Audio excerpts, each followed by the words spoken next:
ឆាយnày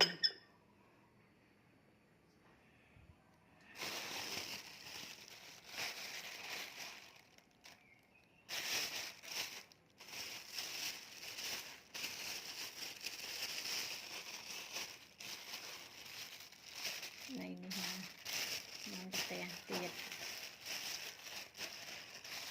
មានបាញ់ចាយចាក់ខ្លួនឯងទេគេទិញគេញ៉ាំមួយបិទផ្ទះដឹងប្រហែលអត់នៅផ្ទះតែ1500ទេថោកណាបងប្អូនមានមកសព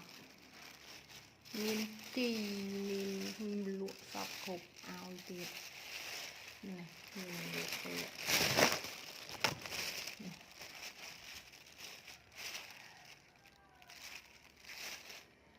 ះបញ្ឆាវទិញមកមក3ប្រទេសផ្ទះ1500